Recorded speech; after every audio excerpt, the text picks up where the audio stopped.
it will probably be appropriate soon to move to a slower pace of increases. But I think what's really important to emphasize, we've done a lot, but we have additional work to do both on raising rates and sustaining restraint to bring inflation down. We welcome now Ms. Brainerd's predecessor as vice chair, Richard Clarida, now global economic advisor to PIMCO. So, Richard, thank you so much for being back with us. Good to have you back with us. So do you agree with your successor there? Do you think we're at least approaching a point where we might slow down the pace of increases? David, I do. You know, the Fed has done a lot this year. In fact, it'll be the fastest pace of rate hikes since the early 1980s. I do anticipate that at the December meeting, they'll slow the pace from 75 to 50 basis points. And I think as we move into 2023, they think, and I agree, that they're close at least to a pause probably in the first half of next year. As they said in the November statement, they've done a lot, and they want to see how the rate hikes are impacting the economy. So, Richard, I mean, you have the advantage of having been in the room and having been in the room relatively recently. Give us a sense of what they're looking at their dashboard, because I must say the economic numbers sometimes point in different directions. On the one hand, we do have some indications, like the CPI numbers, that it may be slowing down a little bit, the inflation. On the other hand, the overall inflation is still pretty high.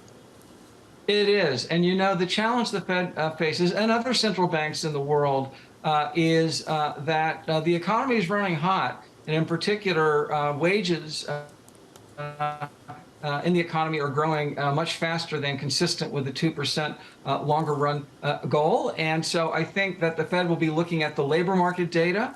It'll also be looking at inflation expectations. We have downshifted demand growth. You know, there's an imbalance between demand and supply, and this year demand growth has already downshifted. So that's an important thing to note. We're certainly along the way to where we need to be, but the Fed has more to do, and we need to get inflation back down towards the 2% objective. So everyone seems to agree there's more for the Fed to be done. We just heard Lael Brainerd say exactly that. And the question is how much more? And part of the question is, what's the terminal rate? I mean, how far up do we go? We had some somewhat conflicting indications this week, actually, and the banks basically project these things are coming up with very different sorts of answers. What determines that terminal rate? And let me ask you, perhaps more pointedly, some people think the Fed was a little slow getting off the mark and getting going. Does the slowness of getting started mean the terminal rate will have to be higher necessarily?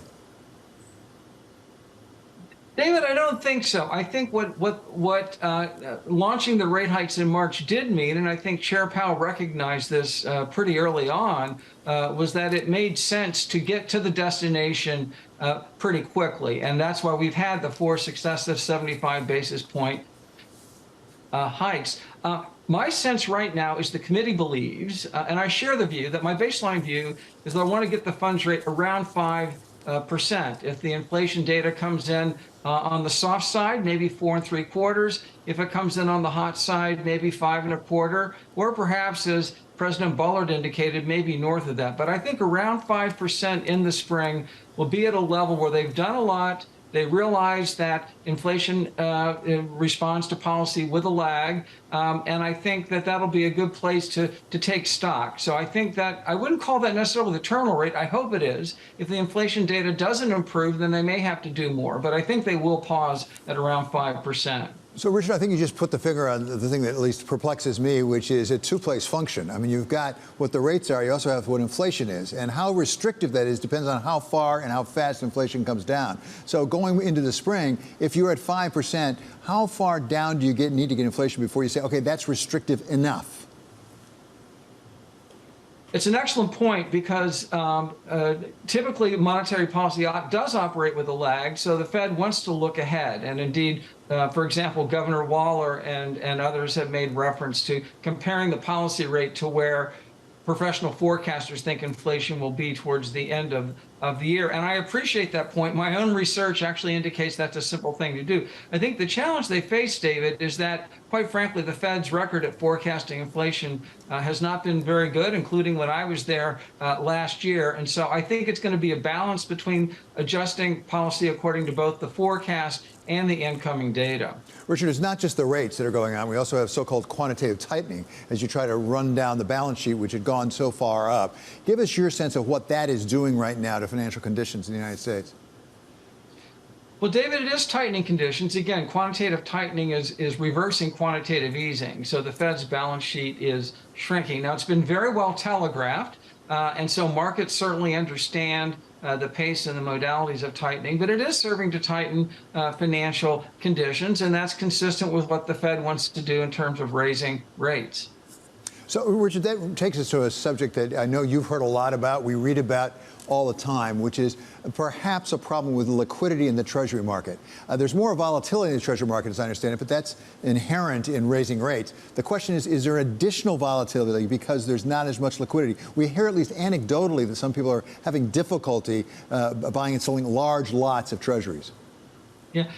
Well, it's true. I went back and looked. I had the privilege of 20 years ago of serving as Assistant Treasury Secretary in '01 and '02. And in those years, debt outstanding was about $3 trillion, about 30% of GDP. This year, it's $23 trillion, or 100% of GDP. So quite simply, the amount of debt outstanding and the amount of Treasury issuance is vastly larger than it was 10 or 15 years ago. And the plumbing of the intermediation system for Treasuries has not really expanded concomitantly with that. And so as a result, there is evidence on occasion of illiquidity in the market, certainly in extreme cases, as we observed in March of 2020 or September of 2019, it becomes even more evident. And so I think policymakers at the Fed and the Treasury and other agencies are looking at ways in which Treasury market functioning can be improved. And I think it's certainly something that should be studied and improved. And what are possible options if they do conclude there's an issue there? One of them, I suppose, would be reversing and going back to quantitative easing. That's one way to do it. Another might be actually to ameliorating at least some of the restrictions and regulation imposed after the 2008 great financial crisis, which really, as I understood, took a lot of the big banks, limited their participation in the market.